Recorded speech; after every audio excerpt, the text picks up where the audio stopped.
My name is Caroline Mitchell, and I'm 38 years old. For 20 years, my father treated me like a stranger. On Thanksgiving 2024, in front of 27 relatives, he handed me a DNA test kit with words that still haunt me. Prove you're even my daughter. The room went silent. My mother dropped her wine glass. Marcus laughed.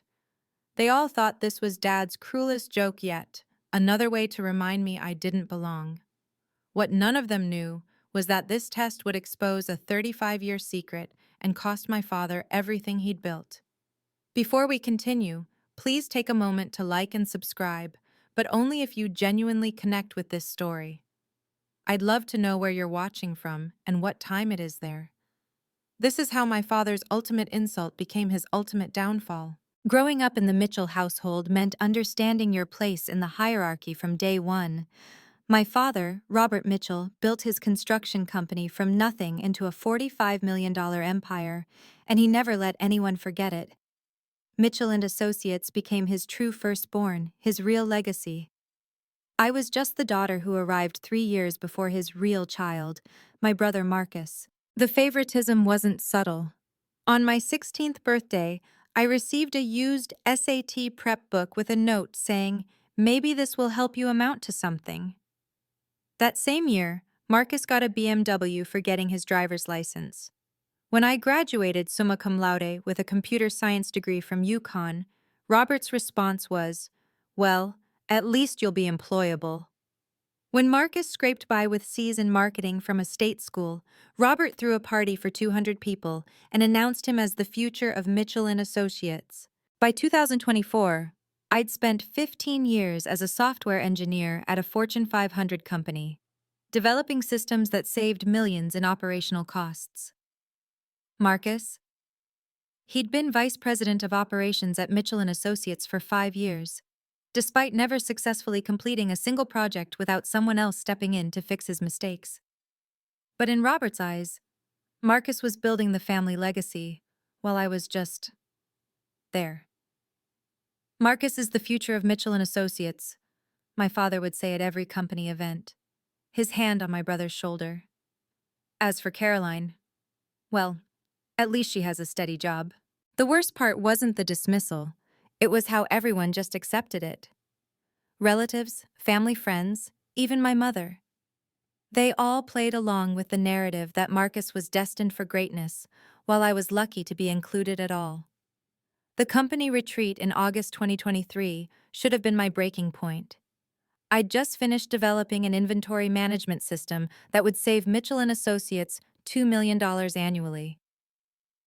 I'd worked nights and weekends for 3 months, missing family dinners and canceling plans, because Robert said the company needed this yesterday. At the retreat's gala dinner, Robert stood before 150 employees and partners to make his announcements. "First, I want to recognize the exceptional work done on our new inventory system," he began, and my heart lifted for just a moment. Marcus has once again proven why he's our vice president of operations. This system will revolutionize how we work. Marcus, who had literally asked me what inventory management meant 3 weeks prior, stood and waved to the applause. I sat frozen, my mother Margaret beside me, her hand briefly touching mine under the table, not in comfort, but in warning. "Stay quiet. Don't make a scene."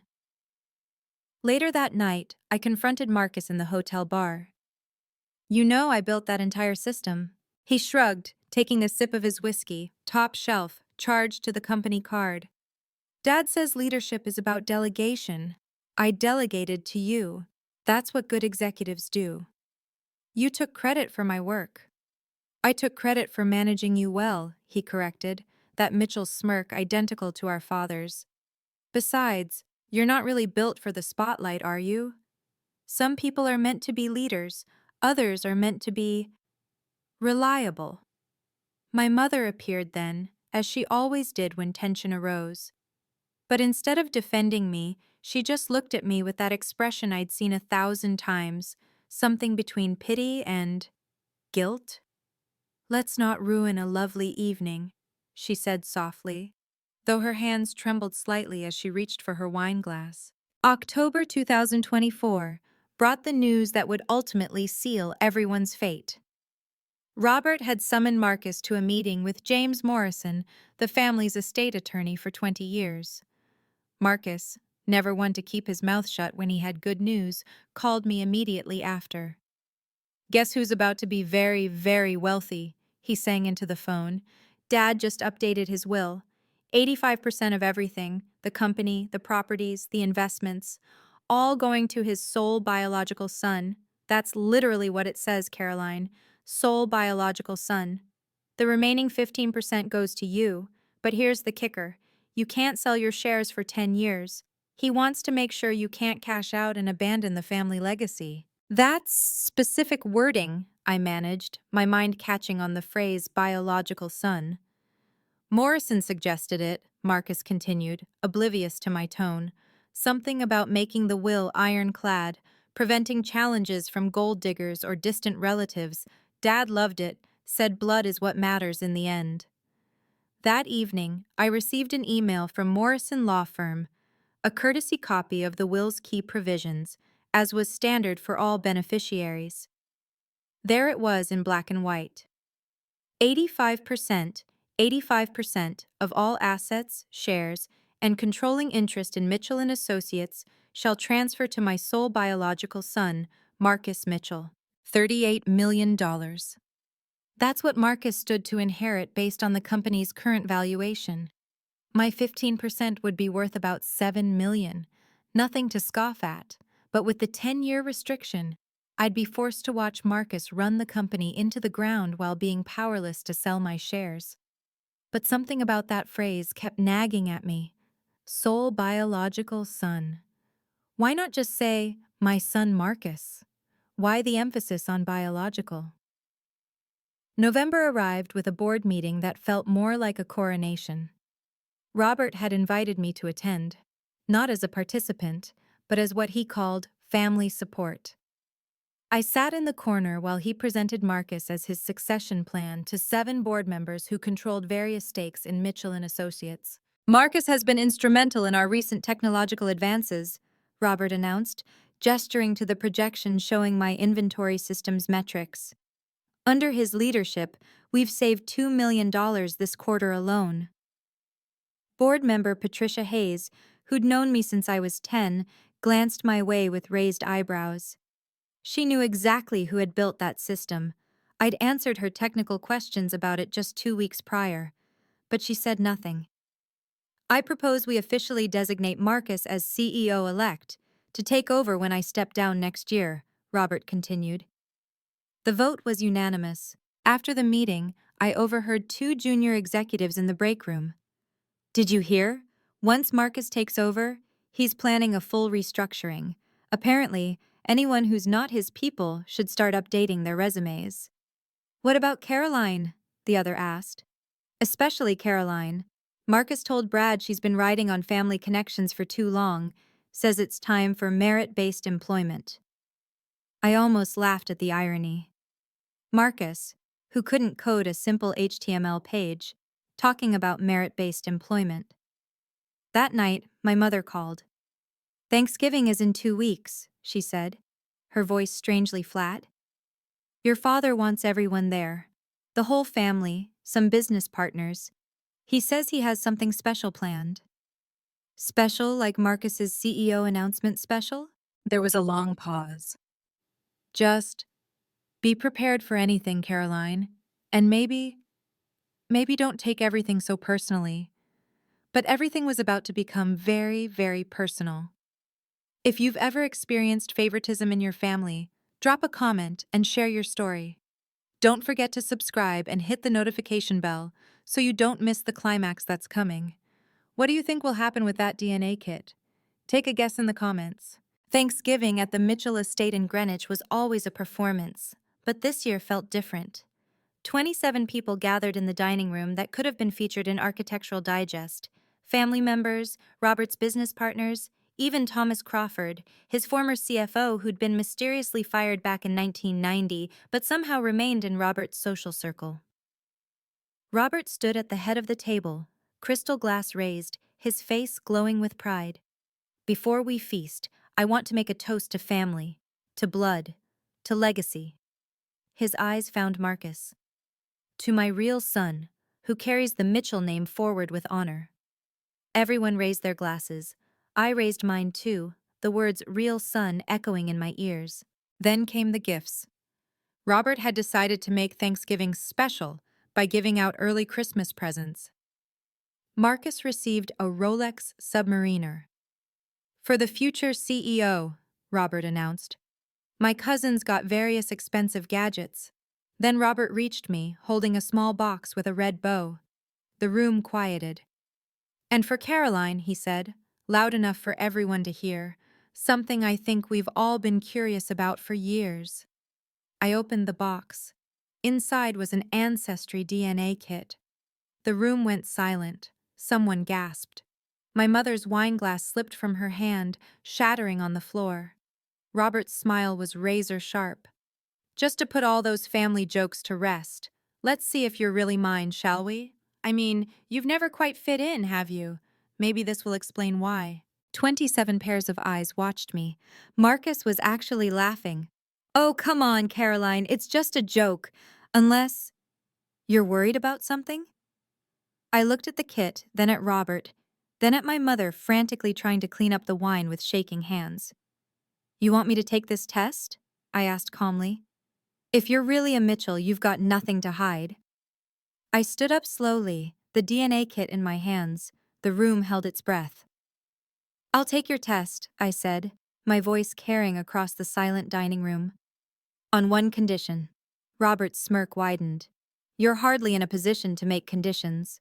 It's only fair that Marcus takes one too, I continued, turning to my brother. After all, if we're verifying bloodlines for the family records, shouldn't we be thorough? Marcus's laughter cut off abruptly. That's ridiculous. Everyone knows I'm Dad's son. I look just like him. Then you have nothing to worry about. I echoed his earlier words back to him. Unless you're worried about something? The room buzzed with whispers. Some of the business partners looked uncomfortable, but others seemed intrigued by the drama unfolding. Robert's jaw tightened. This is unnecessary. Marcus doesn't need to prove anything. But I do? I asked. In front of everyone here? Either we both take the test, or I walk out right now and you can explain to everyone why your joke only applies to one child. Thomas Crawford spoke up from his seat near the window. Seems fair to me, Robert. What's good for one should be good for both. My mother had gone pale, her hands gripping the edge of the table. This isn't necessary. It's Thanksgiving. We should be grateful for family, not this. Robert looked between us, calculating. His reputation was on the line now. Backing down would make him look weak. Fine, he said finally. Marcus will take the test too, to prove what we all already know. Marcus shrugged, his confidence returning. Whatever, this is stupid, but fine. I held up the kit. One more thing. The results get announced at the company gala next month, publicly. Since you wanted to make this public, let's go all the way. The next morning, we gathered in Robert's home office. He'd ordered 2 more DNA kits overnight, not from Ancestry DNA, but from GeneTech Labs, a medical-grade testing facility that provided legal documentation. If we're doing this, we're doing it right, Robert declared, as if the whole thing had been his idea. No room for doubt or error. James Morrison was present as a witness, along with Patricia Hayes from the board, who Robert had called to ensure transparency. I also insisted on recording the entire process on my phone, which Robert allowed with an eye roll. We each swabbed our cheeks according to the instructions, sealed our samples in the provided containers, and signed the chain of custody forms. Morrison notarized everything. The results take 3 to 4 weeks, the GeneTech instructions stated. Legal documentation will be provided with all results. Perfect timing, Robert said. The company gala is December 15th. We'll have the results by then. As I placed my sample in the prepaid shipping box, Marcus leaned over. You realize you're just embarrassing yourself more, right? When these come back, everyone will know Dad was right about you all along. Maybe, I said, sealing the box. Or maybe everyone will finally know the truth. My mother, who had been silent throughout the process, suddenly spoke. I need to lie down. I'm not feeling well. She left the room quickly, but not before I caught her expression in the mirror by the door. Pure terror. That evening, she started taking anxiety medication. I know because I saw the prescription bottle on her bathroom counter when I stopped by to check on her. The prescription was dated that day, November 29th, 2024. Something was about to surface that had been buried for 35 years, and my mother knew exactly what it was. 3 days after we sent the tests, my mother showed up at my apartment unannounced. She'd never done that in the 5 years I'd lived there. We need to talk, she said, pushing past me into the living room. About the tests. You need to call the lab and cancel them. Why would I do that? She paced my small living room, wringing her hands. Some things are better left buried, Caroline. Some truths don't help anyone. Like the truth about why Dad has treated me like garbage for 20 years? She stopped pacing and looked at me with those guilty eyes I'd seen so many times. Your father was on a business trip in 1989, the Peterson Project in Chicago. He was gone for 3 months. So? Marcus was born in January 1990. Her voice was barely a whisper. Do the math, Caroline. I did. Marcus would have been conceived in April 1989. Dad was in Chicago. Yes. She sank onto my couch. But Thomas Crawford wasn't. Thomas Crawford, Robert's former CFO. The man who'd been at Thanksgiving dinner, who'd supported my suggestion that Marcus also take the test. You and Crawford? She pulled an old photograph from her purse, her and Crawford at some company function, standing closer than colleagues should. It only happened once. I was lonely. Robert was always gone or at the office. Thomas was kind to me, but then I found out I was pregnant, and the timing, Robert never questioned it. Marcus looked enough like him, acted like him. Does Crawford know? I don't know. Maybe he suspects. He's never said anything. She grabbed my hands.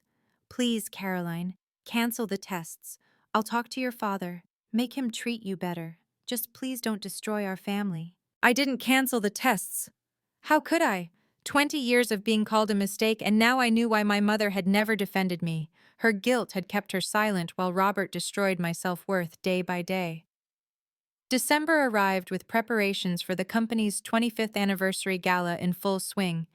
The event would be held at the Ritz-Carlton Ballroom on December 15th. 350 guests, including investors, partners, and journalists from the Hartford Business Journal. Robert had been broadcasting his plans to anyone who'd listen.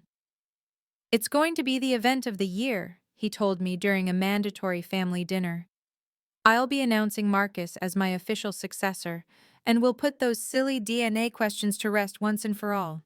2 birds, 1 stone. The DNA results were due December 14th. Dr. Sarah Smith from GeneTech Labs had confirmed via email that the results would be ready and would include full legal documentation suitable for court proceedings if needed.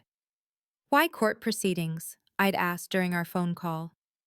It's standard for inheritance or custody disputes, she explained. Your father specifically requested the legal package when he called to upgrade the testing. Of course he had. Robert wanted ironclad proof that I wasn't his, probably to justify writing me out of the will entirely. I spent those weeks preparing something of my own. A simple PowerPoint presentation, just 10 slides. Nothing fancy. Just spaces for test results, some highlighted sections of the will, and a few email screenshots. I saved it on a USB drive that I kept in my pocket at all times. My mother called 17 times in those 2 weeks. I didn't answer once. Marcus sent cocky texts about practicing his CEO speech. Robert sent a reminder to dress appropriately for the gala. The storm was coming, and they had no idea they'd created it themselves. December 14th, 3:00 p.m. The email from GeneTech Labs arrived while I was in my office. supposedly working, but really just staring at my inbox and refreshing every 30 seconds. Subject: DNA test results. Legal documentation package attached. My hands shook as I opened the PDF. 3 test results, each with its own detailed breakdown. Caroline Mitchell, biological daughter of Robert Mitchell. Probability of paternity, 99.99987%. My heart stopped. Then I scrolled to the next page. Marcus Mitchell, not biologically related to Robert Mitchell. Probability of paternity, 0.0%. But it was the third page that made me gasp out loud. Marcus Mitchell, biological son of Thomas Crawford. Probability of paternity, 99.991%. They'd run Marcus's sample against Crawford's DNA from their commercial database. Apparently, Crawford had taken a gene-tech ancestry test years ago, and when you agree to their terms, they can use your DNA for family matching services. I read the results 5 times, not because I didn't believe them, but because suddenly everything made sense. The guilt in my mother's eyes. Robert's insistence that I wasn't really his. He'd been projecting his subconscious doubts about Marcus onto me for 2 decades. The irony was so perfect it felt like fiction. The son he'd worshipped, groomed, handed everything to on a silver platter, wasn't even his. While the daughter he'd tortured, dismissed, and tried to humiliate with a DNA test, I was his only biological child. I forwarded the results to my personal attorney with one question. Given the will's language about sole biological son, what happens to the inheritance? Her response was immediate. If proven accurate, Marcus inherits nothing. The clause becomes void. As the only biological child, you would have grounds to contest the entire will. Tomorrow's gala was about to become very, very interesting. I spent the rest of December 14th crafting my presentation with surgical precision. 10 slides that would dismantle 20 years of lies in 10 minutes. Slide 1. A photo of our family at last year's company gala. Robert's arm around Marcus. Me standing to the side, barely in frame. Slide 2. The title. DNA results as requested by Robert Mitchell. Slides 3 to 5. My results, blown up large enough for the back of the ballroom to read. Each percentage highlighted, the Gene Tech Labs logo prominent, Dr. Smith's certification signature clear. Slide 6-8, Marcus's results. The 0% probability of Robert's paternity in 72-point font, then the Crawford match, equally enlarged. Slide 9, the will's exact language, with sole biological son highlighted in yellow. Slide 10, an email from James Morrison sent an hour ago after I'd forwarded him the results. Based on these certified results, the inheritance clause regarding Marcus Mitchell would be legally void. The estate would need to be redistributed according to intestate succession laws, or the will would need to be rewritten. I also prepared backup documentation, the full gene tech report, the video of our sample collection, the notarized chain of custody forms. Everything loaded onto 3 separate USB drives plus backed up to the cloud. At 11 p.m., I sent an email to Patricia Hayes and 3 other board members. Please attend tomorrow's gala. There will be an important announcement regarding the company's future leadership that directly affects shareholder interests. Then I turned off my phone, poured myself a glass of wine, and practiced my speech one more time. This isn't about revenge, I said to my reflection. This is about truth. This is about justice. This is about finally getting what I deserve. Tomorrow, the Mitchell dynasty would crumble, and I would be the only Mitchell left standing. The story is about to reach its climax. Can you guess Robert's reaction when he learns the truth? Like this video if you support Caroline. Share it with anyone who needs motivation to stand up for themselves. Comment justice if you want to see what happens next. December 14th, midnight. My phone, which I'd turned back on briefly, showed 17 missed calls from my mother, 5 from Marcus, and none from Robert. There were also text messages. Mom. Caroline, please answer. We need to talk. Mom. I know you got the results. Please. Mom. Don't do this. Marcus. Why is Mom crying? Marcus. She won't tell me what's wrong. Marcus. This is about tomorrow, isn't it? Marcus. Whatever you're planning, it won't work. Marcus. Dad says you're just jealous. Pathetic. I turned the phone off again and went to bed, but sleep wouldn't come.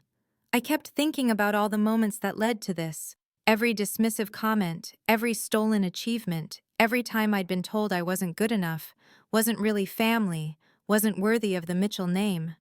At 3 a.m., I got up and looked at the presentation one more time. For a moment, just a moment, I considered my mother's plea. This would destroy her marriage, Marcus's entire identity, Robert's carefully constructed legacy. Then I remembered last year's Christmas, when Robert had given Marcus a Porsche and me a gift card to Target. I remembered him telling investors I was just the IT help when I'd saved his company $2 million. I remembered 20 years of being called a mistake. I added one final slide to the presentation, a quote, "The truth will set you free, but first, it will piss you off." Outside, snow began to fall, covering Greenwich in a blanket of white. By tomorrow night, everything would be different. The Mitchell family as we knew it would no longer exist. I finally fell asleep at 5 a.m., clutching the USB drive like a talisman, ready for the reckoning that had been 20 years in the making. The Ritz-Carlton ballroom glittered with Christmas decorations and the who's who of Connecticut's construction industry. 350 guests mingled over champagne and caviar, celebrating Mitchell & Associates' 25 years of success. I arrived in a black cocktail dress, appropriate but understated, exactly as Robert would expect. He'd seated me at table 12, in the back corner with distant relatives and plus ones. Marcus, of course, held court at the VIP table with Robert, my mother, and the board members. Robert took the stage at 8 p.m. sharp, commanding attention in his custom tuxedo. 25 years ago, I started this company with nothing but ambition and the determination to build a legacy. Tonight, I'm proud to announce that legacy will continue through my son, Marcus Mitchell. Applause filled the room. Marcus stood, waving like a politician, his smile broad and confident. Family, Robert continued, is everything. Blood is thicker than water, and Marcus is my blood, my heir, my future. I noticed Thomas Crawford sitting at table 3, his expression unreadable as he watched Robert's performance. Before I officially announce Marcus as CEO-elect, I want to address something. Robert's eyes found me in the back. As many of you know, we recently did some family DNA testing, a little Thanksgiving fun that got out of hand, but I'm happy to report that all questions about our family tree have been answered. My hand moved to the USB drive in my purse. So without further ado, actually, I stood up, my voice carrying across the ballroom. I'd like to share those DNA results with everyone. Since you brought it up publicly at Thanksgiving, it's only fair we resolve it publicly here. The room turned to stare. Robert's smile flickered but held. I'm sure that's not necessary, Caroline. I walked through the ballroom, past 25 tables of stunned guests, my heels clicking against the marble floor. Each step felt like a mile, but I kept my shoulders back, my head high. May I? I gestured to the laptop connected to the massive LED screens flanking the stage. Robert's jaw tightened. Caroline, this is neither the time nor— You made it the time when you gave me that DNA kit in front of everyone, I said, loud enough for the entire room to hear. You wanted answers. I have them. Marcus laughed from his table. This is desperate, even for you. Patricia Hayes spoke up from the board table. Let her speak, Robert. You did make this public at Thanksgiving. Several of us were there. Trapped by his own arrogance, Robert stepped aside. 5 minutes, then security will escort you out. I plugged in my USB drive, my hands steady despite my racing heart. The first slide appeared on the screens, our family photo.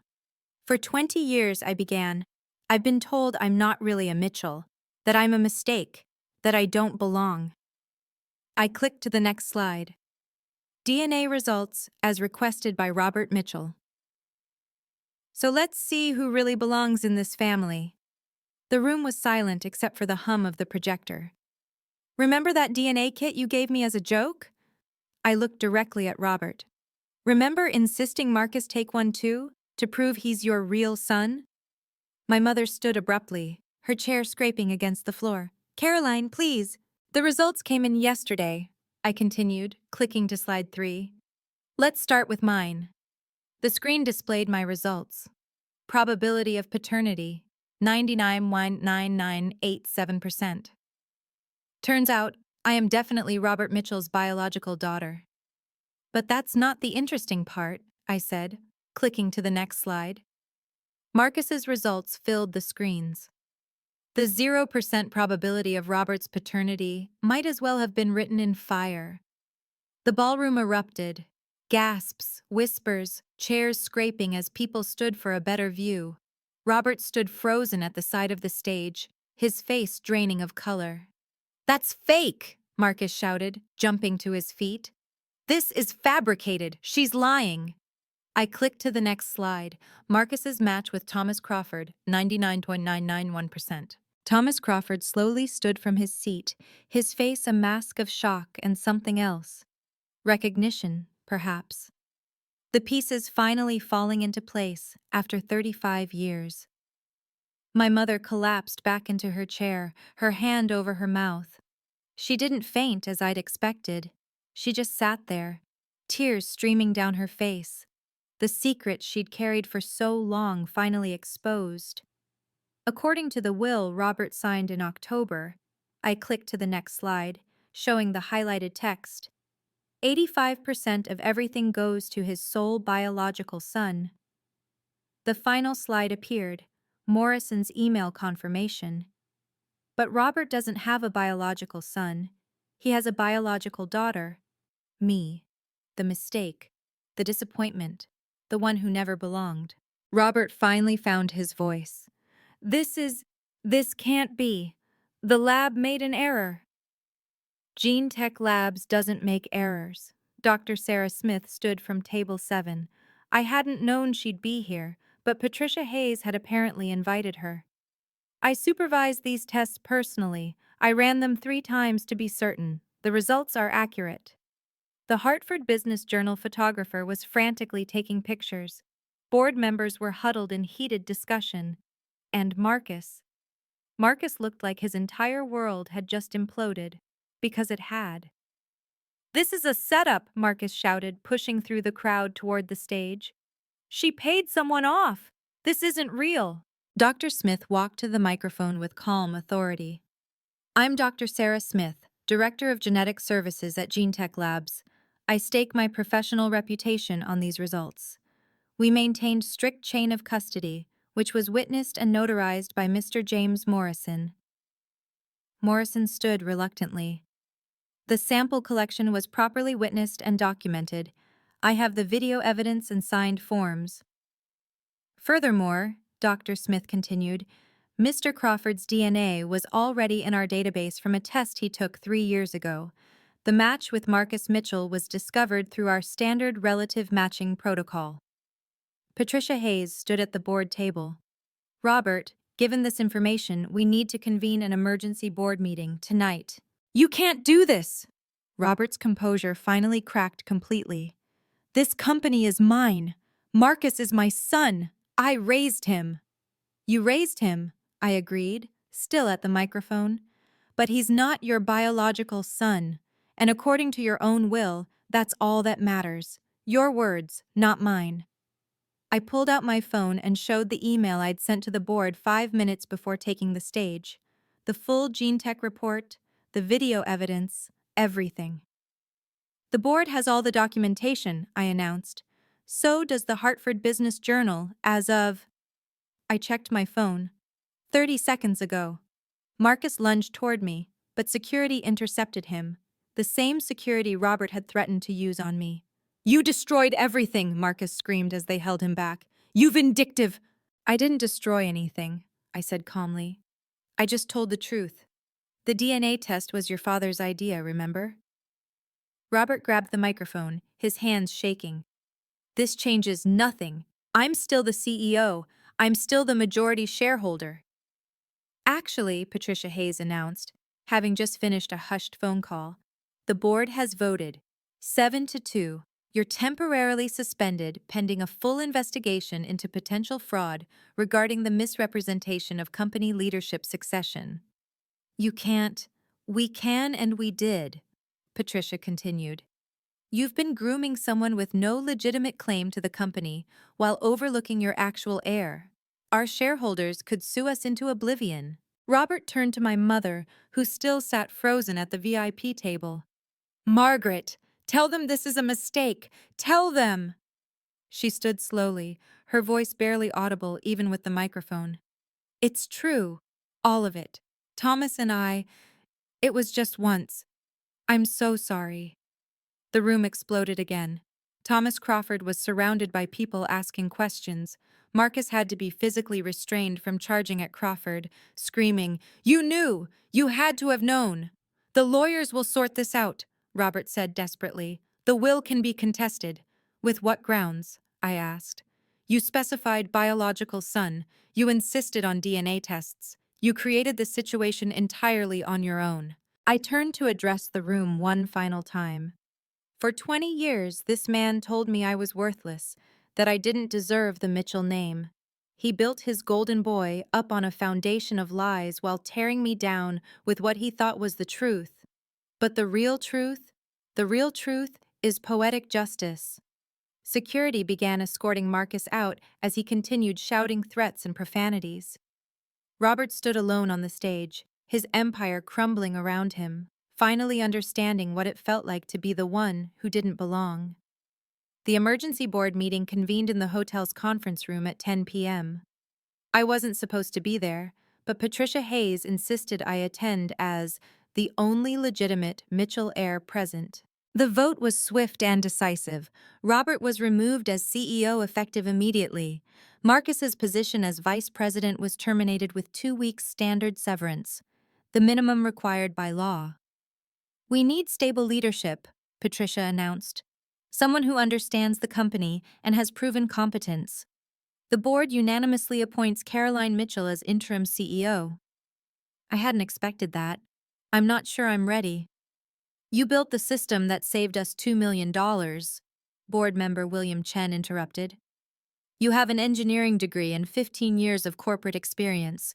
You're more qualified than Marcus ever was. James Morrison had already drawn up the emergency paperwork. Based on the DNA results and the will's specific language, the 85% controlling interest transfers to you immediately. The remaining 15% stays with Robert until the divorce proceedings determine otherwise. Within 48 hours, I would control $38 million in assets. Robert, who had been silent during the proceedings, finally spoke. You planned this. You orchestrated everything. No, I said simply. You did. I just took the test you demanded. The truth did the rest. As we signed the papers, Patricia pulled me aside. Your father built something impressive here, but he let his ego poison it. Don't make the same mistake. I won't, I assured her. I'm not interested in dynasties or golden children. I just want to run a good company. Security briefed me on the building's access codes. Robert's had already been deactivated. Tomorrow morning I would walk into Mitchell & Associates, not as the disappointment daughter, but as the owner. The reversal was complete. By morning, the story had gone viral. Mitchell dynasty crumbles, DNA test reveals shocking family secret, ran as the Hartford Business Journal's lead story.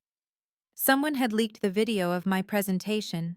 Within 48 hours, it had 2.3 million views and climbing. The comment sections were brutal, but mostly aimed at Robert. Poetic justice at its finest. He literally asked for this. Imagine being so arrogant you destroy your own legacy with a DNA test. Robert's LinkedIn profile hemorrhaged followers, 15,000 lost in a week. Marcus's professional reputation was destroyed overnight. Screenshots of his past posts bragging about being the heir apparent became memes. The business impact was immediate and measurable. Three major clients who'd been considering leaving due to Marcus's incompetence renewed their contracts when they heard about the leadership change. Stock value increased 8% in the first week under my leadership. I gave one interview to the Hartford Business Journal, keeping it professional. This company was built on hard work and innovation. We're returning to those values. The drama is over. Now we focus on business. But the media wouldn't let it go. The DNA test that destroyed a dynasty became a trending topic. Reddit threads dissected every angle. Someone even started a podcast about family business scandals, with our story as the inaugural episode. Thomas Crawford released a statement through his lawyer. I was unaware of Marcus's parentage until the DNA results were revealed. I'm willing to take responsibility and want to establish a relationship with my son, if he's willing. Marcus's response, posted on Instagram before his account went private: I don't need any of you. I'll build my own empire. The empire he'd been handed was gone. The empire he'd built himself remained to be seen. My mother finally told the whole truth during our first conversation after the gala. We met at a coffee shop, neutral ground, away from the ruins of the Mitchell estate. Your father was never home, she said, staring into her latte. The Chicago project, then Denver, then Houston. Thomas was kind. He listened. One night, after a company dinner where Robert had called to cancel again, it just happened. Did Crawford know? I think he suspected when Marcus was born 6 weeks early but fully developed. He never said anything. Robert never questioned it. Marcus looked enough like him, everyone said so. The divorce was swift and brutal. Connecticut's adultery laws meant my mother forfeited significant assets. She walked away with $12 million less than she would have received otherwise. Robert lost the house, half his remaining assets, and every shred of his reputation. Marcus filed a lawsuit for intentional infliction of emotional distress against me, claiming I deliberately destroyed his life. The judge dismissed it in 5 minutes. The plaintiff's father initiated the DNA testing. The defendant simply revealed the results. Case dismissed. Marcus refused Crawford's attempts at contact. He also refused the entry-level position Crawford offered at his investment firm, the only job anyone would offer him. Last I heard, he was living in a studio apartment in Stamford, selling insurance. I'm sorry, my mother said during that coffee meeting. For everything. For not protecting you. For letting my guilt keep me silent while Robert hurt you. I know, I said. And I did know. But knowing and forgiving were different things. Can we try to rebuild something? Maybe, I told her, but not now. I need time to figure out who I am when I'm not the family disappointment. Mitchell and Associates under my leadership became what it should have always been, a meritocracy. I hired a new executive team based solely on competence, not connections. Half were women, a third were people of color, and all were brilliant at their jobs. The inventory management system I developed was finally implemented properly, saving the projected $2 million annually. But more importantly, I instituted transparent attribution. Everyone's contributions were documented and credited. First quarter 2025 results spoke for themselves. Profits up 23%, employee satisfaction up 45%, and 3 major contracts secured that Robert had lost due to Marcus's bungling. The Hartford Business Journal ran a follow-up piece. From DNA drama to corporate success, Caroline Mitchell's transformation of Mitchell and Associates. I promoted Janet Rodriguez, who'd been Marcus's assistant and had actually done all his work, to vice president of operations. You've been doing the job for 5 years, I told her. It's time you got the title and salary. The company culture shifted dramatically. The fear-based hierarchy Robert had cultivated was replaced with collaborative innovation. People stopped whispering in corridors and started speaking up in meetings. One of our biggest wins came from landing the Riverside Development Project, a $30 million contract Robert had been chasing for 3 years. The client told me directly, "We were waiting for the leadership to change." We knew Marcus would ruin it, but we also knew you were the one really running things behind the scenes. During a company town hall, an employee asked how it felt to go from the shadows to the spotlight. Like finally being able to breathe, I answered honestly. This company was built on one man's ego. Now it's built on everyone's talent. That's why we're succeeding. The Mitchell name stayed on the building, but it meant something different now. Robert's attempts to reclaim his life ranged from pathetic to desperate. The email started 2 weeks after the gala. Caroline, I realize I was wrong. You're the best daughter a father could ask for. Please, let's talk. Then, I built this company from nothing. You can't just erase me. Finally, I'm your father. That has to count for something. He tried entering the building one morning, but security turned him away. The footage of him arguing with the guards, insisting he owned the company, somehow made it onto social media. Another humiliation in his growing collection. He hired 3 different law firms to challenge the will and the DNA results. Each case was dismissed. Morrison, his own lawyer for 20 years, testified that the will's language was clear and unambiguous, and that Robert had insisted on the biological son clause himself. The most pathetic attempt came when he showed up at a client dinner I was hosting. My daughter's doing a wonderful job with my company, he announced to the table, trying to insert himself into the conversation. Sir, this is a private event, security informed him. I'm her father. You're not on the list.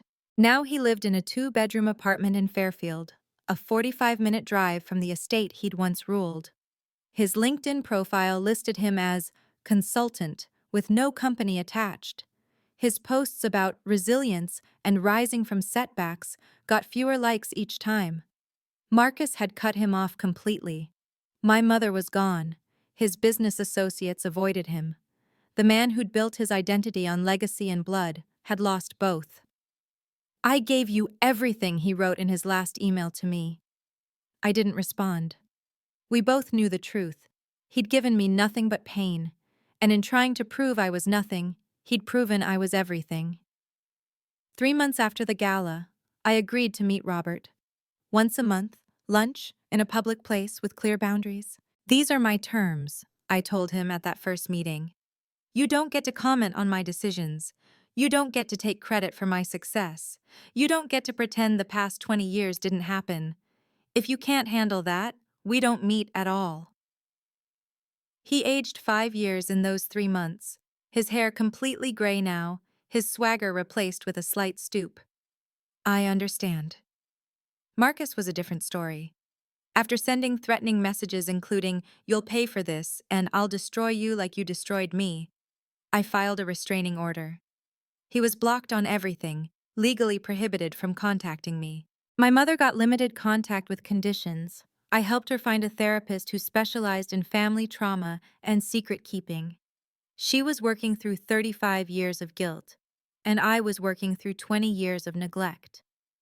Forgiveness isn't a right, my therapist told me. It's a gift, and you get to decide if and when to give it.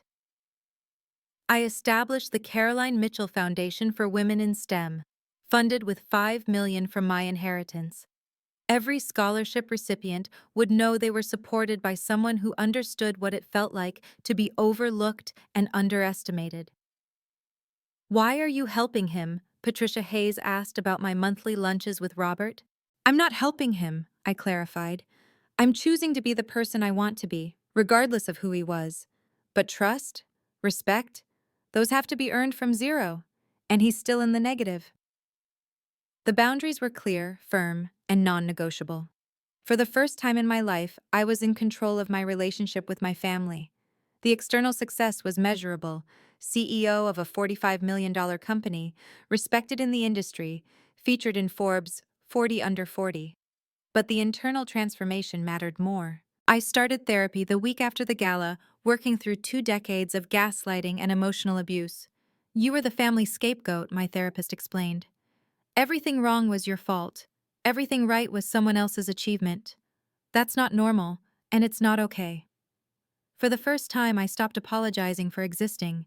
I stopped prefacing my ideas with, This might be stupid, but I stopped shrinking myself to make others comfortable. I met Daniel at a charity fundraiser.